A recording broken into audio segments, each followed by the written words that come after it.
राहुल गांधी लगातार कहते हुए जा रहे हैं और बाकी लोगों का कहना है कि जो अग्निवीर स्कीम है उसको उठा के वो डस्टबिन में डालने वाले हैं। इसी दौरान सेना ने भी कहा है कि अग्निवीर स्कीम के जो भी एक्सपीरियंस हो रहे हैं उसके हिसाब से उसमें चेंज किए जा सकते हैं।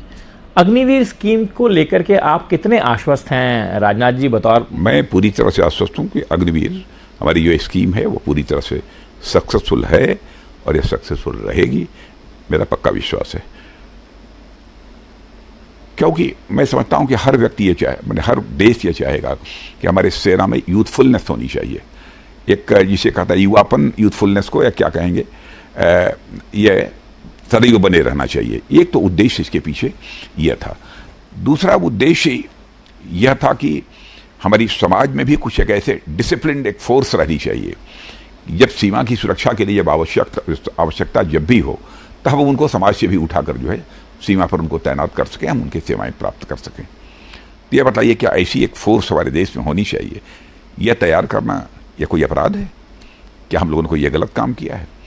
जहाँ तक उन बच्चों का प्रश्न है, बच्चों के भविष्य का, मैं उन बच्चों को आश्वस्त करना चाहता हूँ कि उन बच्चों के भविष्य के साथ हम लोग किसी भी सूरत में खिलवाड़ नहीं होने देंगे। 18 साल की आयु में अग्निवीर में वो भर्ती होते हैं सैनिक के रूप में। 4 साल तक उनकी सेवाएं रहती हैं, 22 वर्ष तक।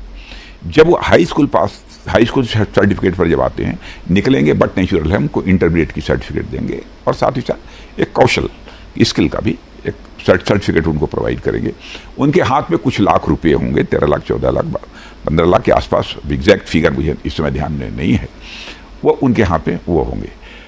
वो कोई रोजगार करना चाहें रोजगार कर सकते हैं, पैरामिलिट्री फोर्सेज में जाना चाहें वहाँ जा सकते हैं, दूसरे सर्विसेज में जाना चाहते हैं वहाँ जा सकते हैं। उनके लिए हम लोगों ने रिजर्वेशन की व्यवस्था कर रखी है।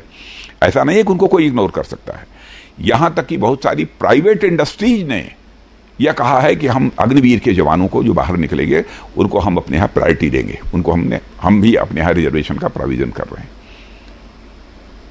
तो मेरे हमारी गवर्नमेंट देश के नौजवानों के भविष्य के साथ किसी भी सूरत में खिलवाड़ नहीं होने देगी।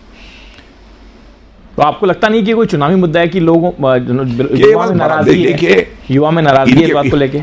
इनके पास केवल एक ही मुद्दा है, देश की जनता को गुमराह करना, लोगों को गुमराह करना। और सेना जैसे मुद्दों पर इस तरीके से उसको चुनावी मुद्दा नहीं बनाना चाहिए। और आपने देखा होगा कि इलेक्शन कमीशन ने भी इसका संज्ञान लिया है और ये कहा है कि इस पर किसी को, राजनीतिक पार्टी को चुनावी मुद्दा नहीं बनाया जाना चाहिए, इस पर कोई प्रतिक्रिया व्यक्त नहीं करनी चाहिए।